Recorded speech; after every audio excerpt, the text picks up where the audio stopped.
ओम शांति। आज 25 जनवरी 2026 के रविवार के अव्यक्त बाप दादा के मीठी मीठी मधुबन मुरली के मधुर ईश्वरीय महावाक्य सुनते हैं। आज की मुरली रिवाइज है 2 अप्रैल 2008 की।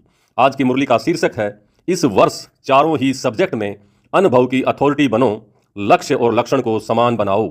इस वर्ष चारों ही सब्जेक्ट में अनुभव की अथॉरिटी बनो, लक्ष्य और लक्षण को समान बनाओ। आज बाप दादा अपने चारों ओर के संतुष्ट रहने वाले संतुष्ट मणियों को देख रहे हैं। हर एक के चेहरे पर संतुष्टता की चमक दिखाई दे रही है।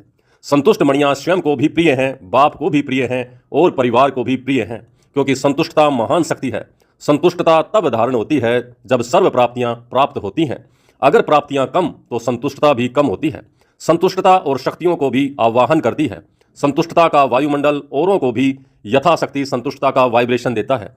जो संतुष्ट रहता है उसकी निशानी सदा प्रसन्न चित्त दिखाई देती है। सदा चेहरा हर्षित मुख स्वतः ही रहता है। संतुष्ट आत्मा के सामने कोई भी परिस्थिति स्वस्थिति को हिला नहीं सकती।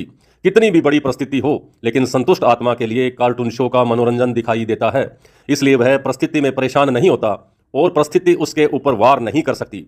अच्छा, चारों ओर के अति लवली, सदा बाप के लव में लीन रहने वाले, सदा सम्मानधारी, सौराज्यधारी विशेष आत्माओं को, चारों ओर के उमंग उत्साह के पंखों से उड़ने वाले और अपने मन के वाइब्रेशन से वायुमंडल को शांत व श्रेष्ठ बनाने वाले, सभी को बाप का संदेश दे दुख से छुड़ाए मुक्ति का वर्षा दिलाने वाले, सदा दृढ़ता द्वारा सफलता प्राप्त करने वाले, ऐसे चारों ओर के दिल के समीप रहने वाले और सम्मुख आने वाले सभी बच्चों को दिल का दुलार और दिल की दुआएं, याद प्यार और नमस्ते। हम बच्चों की भी बाप दादा को बहुत बहुत याद प्यार और नमस्ते। आज का वरदान, धर्म और कर्म दोनों का ठीक बैलेंस रखने वाले दिव्य व श्रेष्ठ बुद्धिवान भव। धर्म और कर्म दोनों का ठीक बैलेंस रखने वाले दिव्य व श्रेष्ठ बुद्धिवान भव।